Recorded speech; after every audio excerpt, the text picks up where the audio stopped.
This is a Ford F150 Lightning. It's an electric car.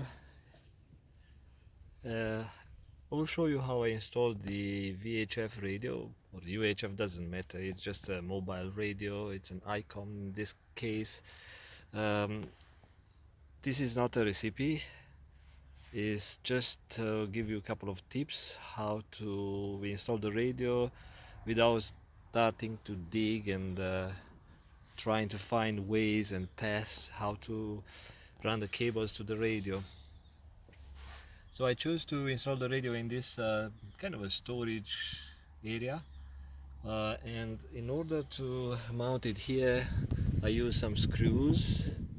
So you would need a kind of a 90-degree angle drill, unless you want to use a stubby short screwdriver and insert the screws that way. Is a bit tight, so a better tool or proper tool will make your life easier.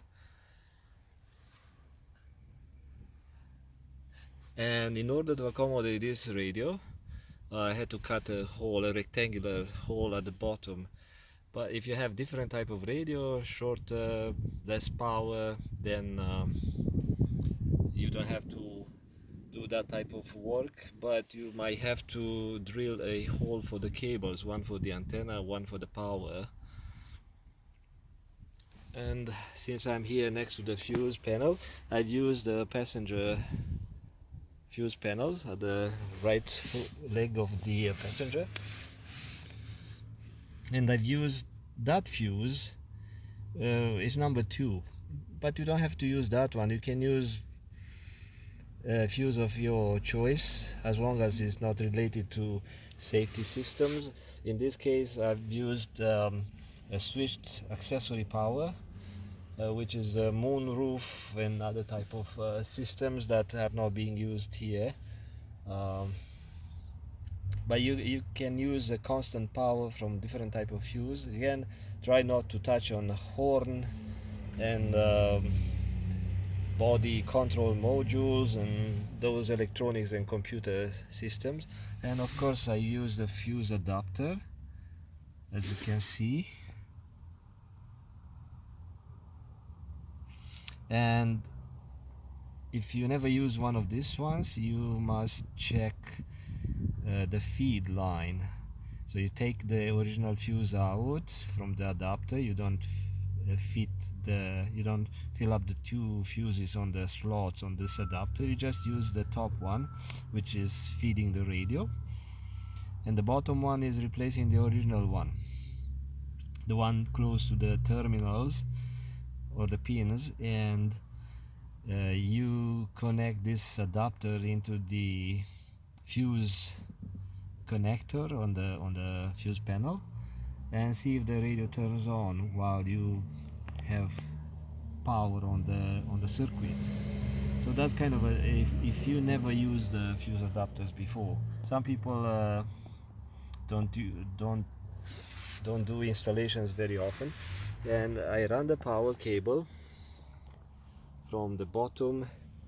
Inside here I've used some isolating material like a split loom or corrugated type of plastic to protect the cable, and I run it there. But the antenna comes from the antenna, which is on the other side. So let me show you how you open the hood. So that's the antenna on the fender, and in order to install it here you will have to take out the wipers, just one in this particular car, one. Then this plastic trim comes out. It has 3 plastic clips here, white ones, so make sure you don't break it. So you pull up vertically, maybe use a prying tool. We will show you in a bit. And it's pretty good looking. Let me show you inside. In order to open the hood, you have they say you have 3 options. One, through the screen to the display, because this is an electronic type of lock plus some mechanical device, and You pull this red string, you heard that pop. It's a mechanical latch, but since I'm here, the antenna comes from that firewall grommet, so you have to poke a hole away from the wiring harness, and you run the cable, you attach it nicely so it won't fall around, and it goes through here. I mean, I could hide it a little bit higher, but it goes here underneath the radio, underneath the central console, so you won't see wires sticking out. And the radio turns on with the display. The radio's on. It's a big display on this car, and the fuse location and numbers and diagrams you will find into the owner's manual. Press here and search for fuses.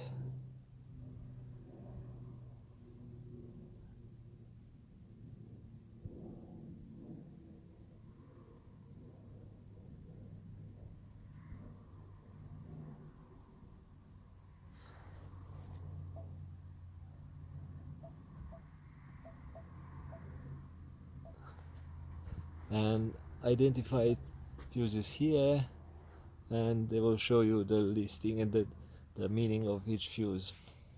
Okay, so let's go to the hood.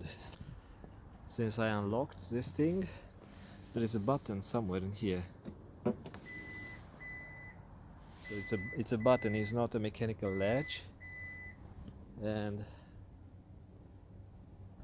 normally it comes out by itself.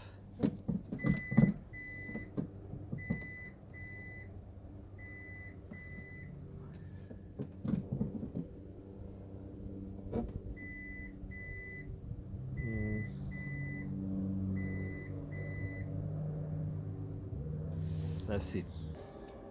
Finally.